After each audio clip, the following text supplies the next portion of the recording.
Halo teman-teman, selamat datang kembali di Wuxia Library, di mana pada kesempatan kali ini kita akan membahas secara tuntas dan mendalam kisah hidup racun barat Ouyang Feng yang merupakan salah satu dari 6 grids yang ada di dalam Jin Yongverse. Sebelum kita mulai, bila berkenan mohon teman-teman untuk menyempatkan waktunya 1 detik dengan menekan tombol subscribe pada channel ini. Ouyang Feng pertama kali muncul di kisah Pendekar Pemanah Raja Wali. Dalam novel digambarkan sosok Ouyang Feng ini berperawakan gagah berwibawa dengan badan tinggi tegap besar, berwajah ganteng dan mengenakan jubah berwarna putih. Namanya mulai diakui di dunia persilatan setelah ia bertanding dalam turnamen Huasan pertama yang dilakukan di puncak Gunung Hua. Kala itu tidak hanya Ouyang Feng, tetapi ada ratusan pesilat dari berbagai sekte yang berkumpul di sana untuk memperebutkan kitab 9 rembulan, kitab yang telah menumpahkan banyak pertumpahan darah sejak keberadaannya diketahui. Beruntungnya manual 9 bulan itu jatuh ke tangan Wang Chongyang, seorang pendeta pendiri sekte Chuanzhen. Demi mencegah pertumpahan darah yang berkepanjangan akibat perebutan kitab itu, Wang Chongyang pun menggelar turnamen Huasan yang mengundang semua ahli bela diri untuk memperebutkan kitab itu secara resmi dan terpublikasi. Setelah 7 hari 7 malam turnamen itu digelar, maka muncullah 5 pesilat terkuat di antara ratusan pesilat yang hadir. Kelima orang itu akhirnya pun diakui sebagai pesilat terbaik dan mendapatkan titel prestisius berdasarkan arah mata angin. Mereka adalah Hong Chikong dari Kaipang yang diberikan julukan Pengemis Utara, Huang Yaose pemilik Pulau Persik diberikan julukan Sesat Timur, Tuan Cesing dari Kerajaan Tali diberikan julukan Kaisar Selatan, Ouyang Feng dari Paituo Sanchuang atau Manor of White Camel Mountain diberikan julukan Racun Barat, dan yang terkuat dari keempat orang itu sekaligus pemenang yang berhak mendapatkan kitab 9 bulan adalah Wang Chongyang dari Sekte Chuanzhen yang diberikan julukan Dewa Pusat. Julukan Racun Barat terhadap Ouyang Feng tidak datang begitu saja, karena Ouyang Feng yang berasal dari region Barat adalah seorang ahli racun terbaik di masanya, bahkan bisa dikatakan terbaik di seluruh Jin Yong Universe. Berdasarkan kisah Lu Tingji atau Pangeran Menjangan, ilmu keahlian meracun Ouyang Feng bahkan masih eksis sampai ke era ini. Bubuk penghancur tulang yang digunakan oleh Kasim Haitafu dan Wei Xiaopao adalah hasil racikan Ouyang Feng yang menggunakan lebih dari 10 jenis racun ular. Selain racun, Ouyang Feng jugalah seorang pecinta dan ahli dalam seni musik. Sekarang mari kita telusuri sejumlah ilmu bela diri tingkat tinggi yang dimiliki oleh seorang Ouyang Feng. Salah satu ilmu andalan dari Ouyang Feng yang paling terkenal dan mematikan adalah Hamakong atau Thought Skill, dikenal juga sebagai ilmu kodok, di mana praktisinya akan berpostur selayaknya kodok, menghimpun kekuatan pada kedua kaki dan tangannya untuk bersiap melancarkan sebuah serangan yang sangat keras sekaligus mematikan. Sun Shi Qian Li dalam bahasa Inggrisnya disebut sebagai Thousand Li in One Moment, merupakan ilmu peringan tubuh khas dari Paituo Sanchuang. Toku Tashieva atau Bone Penetrating Tianxie Skill merupakan ilmu totok menotok khas dari Manor of White Camel Mountain. Shen Tuo Shui Shan Zhang dikenal juga sebagai Divine Camel Snowy Mountain Palm, merupakan ilmu tapak khas dari kediaman Gunung Unta Putih. Ling Se Qian atau Divine Serpent Fish adalah sebuah ilmu tinju bergaya ular dengan ciri-ciri pukulan yang melengkung, memutar dan menyerang dari berbagai arah. Ling Se Changfa dikenal juga dengan Divine Serpent Staff Skill. Yang berbahaya dari ilmu ini, tongkat yang digunakan Ouyang Feng memiliki 2 rongga pada bagian atasnya yang menyembunyikan 2 ekor ular perak yang sangat beracun, dan Ouyang Feng bisa membuka kedua rongga itu kapan saja agar ular yang ada di dalam memberikan serangan kejutan beracun yang dapat menyebabkan kematian seketika pada lawan. Reverse 9-in atau ilmu 9 bulan terbalik. Metode yang paling ditekankan dari ilmu ini adalah kultivasi tenaga dalamnya, di mana coaching yang mengajarinya dalam tanda kutip menipunya menyebutkan salah satu metode pelatihan 9-in sebagai Nixing Jingmai atau Retrograde Meridian, sehingga Ouyang Feng pun melatih tenaga dalamnya secara terbalik, dan secara mengejutkan ia menjadi sangat kuat setelahnya.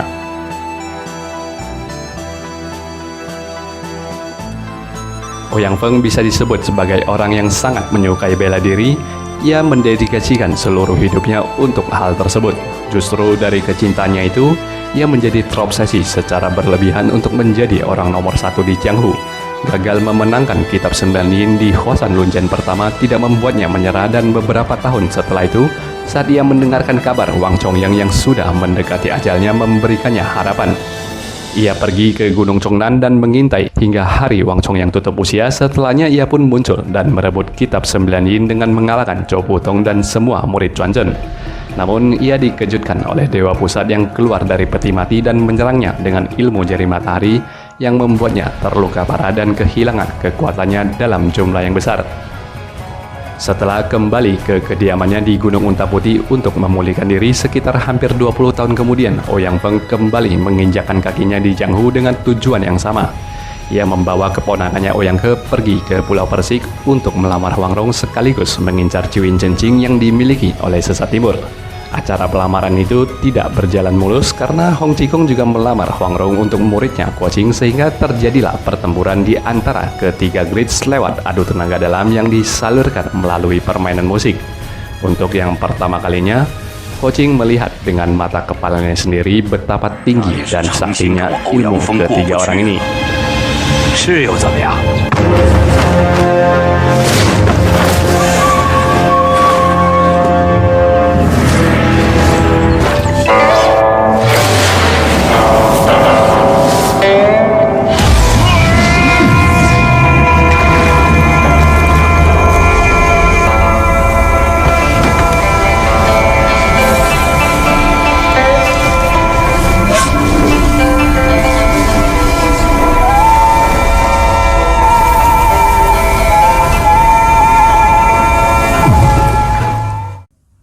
Sayangnya, rencana Ouyang Feng untuk mendapatkan kitab 9 bulan kembali kandas karena ulah Zhou Putong, sehingga ia pun mengalihkan targetnya ke Zhou Putong dan Guo Qing, dua orang yang jelas-jelas telah mempelajari ilmu yang ia incar.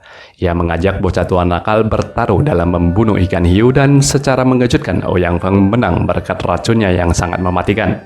Guo Qing dan Hong Zhikong yang juga di bawah ancamannya terpaksa menuliskan ilmu 9 bulan terbalik untuknya, namun ia tidak menyadari metode pelatihan tersebut telah dimodifikasi.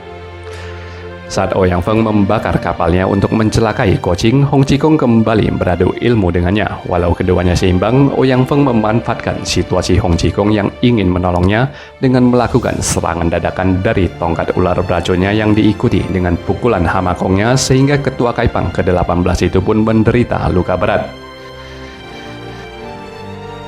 Kemudian saat mereka terdampar di sebuah pulau akibat kapal yang karam, Ouyang Feng mengakui kepada keponakannya Ouyang He bahwa ia adalah ayah kandung bagi Ouyang He, bahwa ia telah berselingkuh dengan iparnya sendiri sehingga Ouyang He terlahir. Baik Ouyang Feng dan Ouyang He setuju untuk merahasiakan aib keluarga mereka. Di saat Ouyang Feng terdampar, ia diselamatkan oleh Wan Yang Hongli yang menceritakan rencana untuk mencuri buku perang. Ia menjadi tergoda dengan ilmu pengetahuan yang ditulis oleh Jenderal legendaris Xue Fei, berharap dengan melihat buku itu nantinya bisa meningkatkan keterampilan dan pengetahuannya. Ouyang Feng pun setuju untuk membantu Jin menyusup ke dalam istana. Kemudian Ouyang Feng yang bertemu kembali dan mengejar Zhou Putong untuk mengorek soal informasi 9 bulan yang lebih mendalam. Ia bertemu dengan Huang Yaose yang tengah berduel dengan 7 Master Chuan Zhen yang menggunakan formasi Big Dipper. Niat buruk pun timbul dalam benak Racun Barat. Secara tiba-tiba ia melancarkan serangan pamungkas yang langsung membunuh Tan Chutan di tempat. Huang Yaose yang tidak mengetahui niat jahat Ouyang Feng juga hampir tewas jika Mei Chou Feng tidak menggunakan tubuhnya untuk memblokir serangan tersebut. Lepas itu, karma buruk dari Ouyang Feng pun tampaknya langsung berbuah, di mana ia menemukan putranya Ouyang He telah tewas dan mengira Guo Qing adalah pelaku pembunuh putranya. Ditipu dan diperalat oleh Yang Kang, Racun Barat pun pergi ke Pulau Persik dan membunuh para Jiangnan Qikuai yang adalah guru Guo Qing untuk melakukan pembalasan dendam. Di kemudian hari, Ouyang Feng baru mempelajari bahwa putra kandungnya dibunuh oleh Yang Kang lewat analisa dan studi kasus kejahatan yang dilakukan oleh Huang Rong.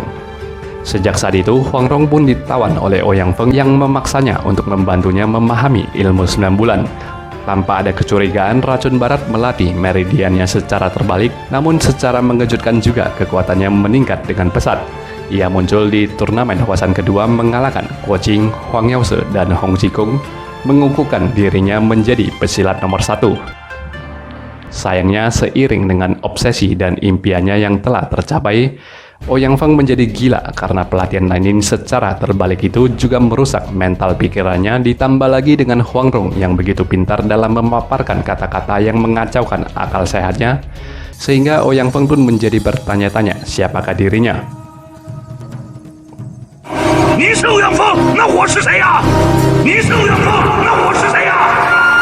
我是天下第一, 我是天下第一."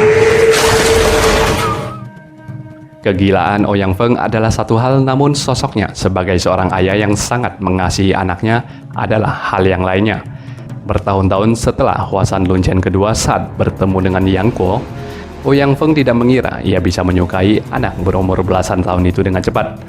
Dalam sekelumit pikirannya, mungkin Ouyang Feng secara tidak sadar sangat merindukan putra kandungnya Ouyang He yang telah tiada. Dia membujuk dengan agak memaksa agar Yang Kuo menjadi anak baptisnya, di mana ini adalah sebuah ironi yang begitu menyentuh hati. Ouyang Feng sama sekali tidak tahu kalau Yang Kuo adalah putra dari Yang Kang yang telah membunuh anaknya.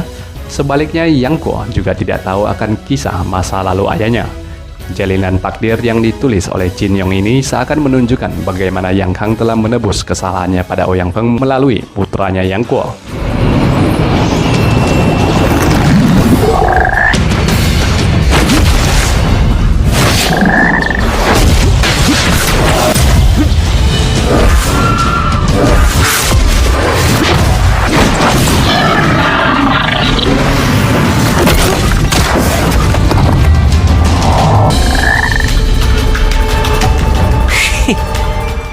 Hubungan ayah angkat dan anak angkat di antara Ouyang Feng dengan Yang Kuo ini dapat dibilang terjalin secara naluriah, di mana keduanya saling membutuhkan walau sebenarnya mereka memiliki ikatan permusuhan yang mendalam, tetapi sesungguhnya kasih sayang memang seharusnya ditempatkan di atas permusuhan. Ujung perjalanan hidup Ouyang Feng terjadi di Gunung Hua, tempat pertama kali ia menorehkan reputasinya. Kala itu Hong Chikung tengah tidur 3 hari 3 malam di atas puncak Gunung Hua dan dijaga oleh Yang Kuo. Tak disangka di puncak itu muncul juga Ouyang Feng yang tengah berkeliaran. Permusuhan dan rivalitas di antara kedua orang tua ini pun memuncak sehingga mereka berduel selama 4 hari dan 4 malam. Mendapati hasil yang seimbang dan tenaga kedua orang tua itu yang telah terkuras habis, Yang Kuo kemudian dijadikan penengah mereka untuk bertanding teori bela diri. Selama 3 hari ke depannya, Hong Chikung memaparkan ilmu Tako Pangfa atau ilmu tongkat penggebuk anjingnya yang terdiri dari 36 jurus diperagakan langsung oleh Yang Kuo. 35 jurus itu telah dipatahkan, namun Ouyang Feng menemui kebuntuan saat ingin membobol jurus ke-36 dari Tako Pangfa. Racun Barat berpikir selama semalaman, semangat dan kecintaannya terhadap bela diri terlihat belum lama memudar setelah semua kegilaan yang ia alami, dan pada akhirnya dia pun menemukan metode untuk mengalahkan jurus ke-36 tersebut. Usai itu, Ouyang Feng dan Hong Chikung pun melakukan pengaduan tenaga dalam. Keduanya yang menggunakan tenaga dalam Cuyin Chencing membuat fenomena yang satu merasakan hawa sejuk dan yang satu lagi merasakan hawa hangat. Dalam sekejap, kedua aura itu menyatu membentuk Yin dan Yang. Melihat fenomena itu, Hong Chikung pun tertawa dan melompat ke depan untuk memeluk Ouyang Feng sembari mengatakan padanya, "Kita berdua telah mencapai tujuan yang sama meskipun melalui jalan yang berbeda, dan pada akhirnya kita berdua telah menjadi teman baik." Tiba-tiba, Ouyang Feng pun tersadar dari kegilaannya selama ini. Ia memeluk dan tertawa bersama Hong Chikung hingga keduanya menghembuskan nafas terakhir mereka. Setelah kematiannya, nama besar Ouyang Feng tetap dikenang. Pada Huasan Lunchen ketiga, para pendekar besar di masa itu berziarah ke Gunung Hua. Di sana, Yang Kuo dinobatkan dengan gelar Xikuang atau Western Eccentric untuk menggantikan nama besar Racun Barat yang telah berdikdaya sekitar 60 tahun terakhir. Itulah dia kisah perjalanan hidup dari Ouyang Feng, salah satu The Greats yang biasa disapa dengan panggilan Lao Tu atau si Racun Tua. Tentunya kita akan membahas juga kisah-kisah The Greats yang lainnya pada kesempatan berikutnya, so pastikan teman-teman untuk subscribe channel ini agar tidak ketinggalan dengan konten-konten kami yang selanjutnya. Like video ini bila teman-teman suka, dislike kalau tidak. Terima kasih sudah menonton video ini sampai selesai, dan terima kasih juga untuk teman-teman yang telah memberikan interaksi like maupun komentar pada video ini. Sekali lagi terima kasih dan sampai berjumpa kembali.